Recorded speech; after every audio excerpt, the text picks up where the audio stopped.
محبوب علیہ السلام نے اہل بیت کی شان بیان کرتے ہوئے فرمایا من مات حب آل محمد مات شہیدہ، جو میری اولاد کی محبت میں مرے گا وہ شہادت کی موت مرے گا۔ محبوب علیہ السلام نے یہ کیوں فرمایا شہادت کی موت مرے گا؟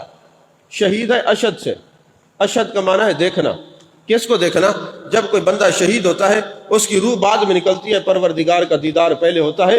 میرے آقا نے یہ گارنٹی دی ہے، لوگوں میری اولاد سے پیار کرنے کی ذمہ داری تم اٹھا لو، میں تمہیں خوشخبری دیتا ہوں تمہاری روح بعد میں نکلے گی، تمہیں رب کا دیدار پہلے ہوگا۔ الا ومن مات علی حب آل محمد مات مغفور له، خبردار میری اولاد سے محبت کرنا۔ خوشخبری کیا تمہیں دیتا ہوں کہ جب تم دنیا سے جاؤ گے تمہارا جنازہ اٹھے گا تو تم ایسے ہوگے کہ بخشایا ہوگے، تمہارے نام اعمال میں ایک بھی گناہ باقی نہیں ہوگا۔ فرمایا وہ ایسے اس کا جنازہ جب اٹھے گا نا، اس وقت تک جنازہ نہیں اٹھے گا۔ میرے آقا نے فرمایا کہ جب تک اس کے گناہ سارے نہ بخش دیے جائیں، وہ بخشایا ہوگا۔ وہ قبرستان میں رحمان کے پاس جب پہنچے گا تو اس کے ایک نام اعمال میں ایک بھی گناہ نہیں ہوگا، وہ بخشایا ہوگا۔ فرمایا الا ومن مات علی حب آل محمد تائبا، آج ہم دعا کرتے ہیں اللہ مرتے وقت توبہ کی توفیق دے، اے اللہ مرتے وقت توبہ کی توفیق دے۔ مانگتے ہیں نا دعا؟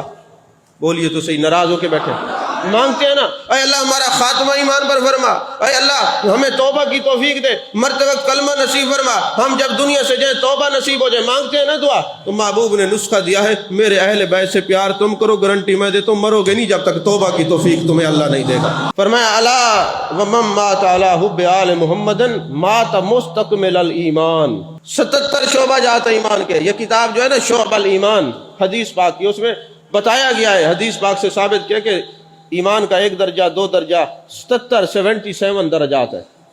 جس کے اندر یہ پورے کے پورے موجود ہوں وہ کامل ایمان والا ہوتا ہے۔ تو اللہ تبارک و تعالیٰ نے اللہ کے محبوب نے فرمایا تم میری اہل بیت سے پیار کرو، مرنے سے پہلے سارے درجے اللہ تمہارے طے فرما دے گا۔ تم جب قبر میں جاؤ گے کامل مومن ہو کے اور کامل ایمان سے مرو گے۔ الا ومن مات علی حب آل محمد باشرہ ملک الموت بالجنہ ثم منکر و نکیر۔ اچھا جب بندہ زندہ ہوتا ہے نا تو اس کے دل میں ایک بات ہوتی ہے کہ یار پتہ نہیں میں جب دنیا سے جاؤں گا میری روح کیسے نکلے گی، کیا پتہ اسرائیل علیہ السلام مجھے تھپڑ مارتے ہیں، مجھے تڑپاتے ہیں، مجھے کیسے مارتے ہیں۔ ہوتا ہے نا ذہن میں، پتہ نہیں میرا خاتمہ کیسے ہوگا۔